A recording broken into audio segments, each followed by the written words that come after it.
नमस्कार, मी संतोष सुतार आणि आपण पाहतात सीएल माझा. मी 1995 साली आमदार झालो. आज या ठिकाणी एक दोन माणसांचा उणीव, एक कैलासवासी माडखोलकर सर आणि यशवंत पाटील सर, उणीव निश्चितपणानं या ठिकाणी मेंढसे साहेब जाणवतो. आणि हे 95 साली मी आमदार तत्पूर्वी मला हे यशवंत सरांनी आणि माडखोलकर सरांनी सांगितलेली कथा सांगतोय.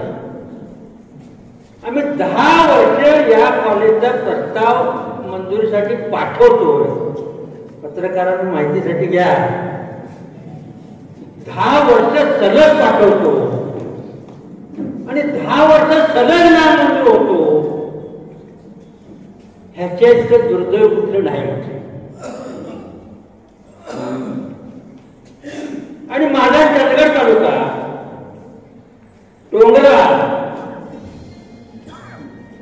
कोल्हापूर पासून 100-125 किलोमीटर अंतरावर, बेळगाव पासून आम्ही लांब गेलेलो असा आमचा तालुका.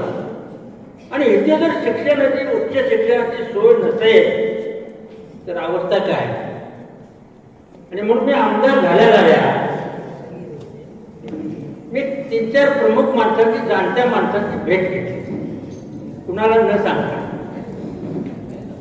एक कागलचे शामराव भिवाजी पाटील साहेब, कैलासवासी शामराव भिवाजी पाटील, आता हयात असणारे पद्मश्री डॉक्टर डी.वाय. पाटील साहेब, आणि तिसरे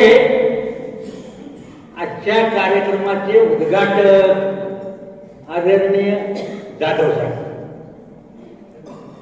त्या दोघांनी आम्हाला ह्याच्याने पाठवलं.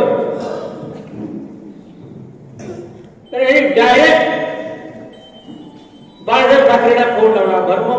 भरमण्णा पाटील तुमच्याकडे येणार. आणि तिथेच या कॉलेजची बीज होती. त्याच ठिकाणी.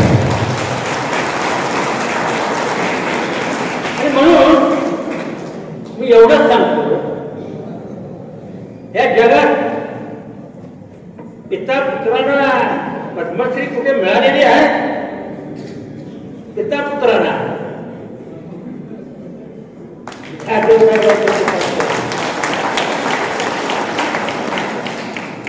मी ज्यावेळेला जिल्हा परिषद सभापती म्हणून ज्यावेळेला गेलो तिथे त्यावेळेपासून जाधव साहेबांचे आमचे संबंध. आणि त्या काळात हा काँग्रेसचा विचार त्या काळात कोल्हापुरात नेणं पत्रकाराच्या रूपानं एवढं सोपं होतं. संयुक्त महाराष्ट्राच्या चळवळीत नाव कुणाचं घेता येत नव्हतं. अशा काळात त्यांच्या वडिलांनी आणि यांनी हा समतेचा विचार, समाजवादी विचार आपल्या पत्रकातून काही प्रसंग आले तरी सुद्धा थांबवले नाही, तळागाळापर्यंत पोचवले. आणि म्हणून एवढ्यासाठी माझे गुरु, माझ्यावर प्रेम करणारे स्नेही माझे या ठिकाणी येत असताना जर मी आलो नाही तर माझ्या इतका दुर्दैव कोण असणार. आणि म्हणून मी मनापासून तुमचं स्वागत करतो. या ठिकाणी माझ्या तालुक्यात आला. खूप कामं आपले व्हायचे आहेत. आता एकच आजच्याच वर्तमानपत्रात तुम्ही बघा, केंद्र सरकारला यांनी सांगितलं कोल्हापूरचा रस्ता प्लेनवर झाला पाहिजे, भराव टाकून नाही. केंद्र सरकारनं मान्य केला तर पेपरला वरच्या पानावर. ही हिंमत ठराविक लोकांच्यात असते, हे लक्षात घ्या. आणि ती हिंमत आजच्या प्रमुख पाहुण्यांच्या ठिकाणी असल्याची जाणीव आज मला वाटते. काय बोलणार नाही. त्या संस्थेविषयी बोलणं फारसं उचित नाही. जे केलं एकच केलं नाही, ओवाडला गेलं. त्या माझ्या साहेब मुलं कुठे शिकले पण या खुर्चीवर बसलेल्या माझ्या मुली केवळ शेण काढायला किंवा शेतात रान काढायला गेल्या. रान काढायला त्या मुलीला डॉक्टर इंजिनियर हा ज्यामुळे व्हायला त्याचा आनंद.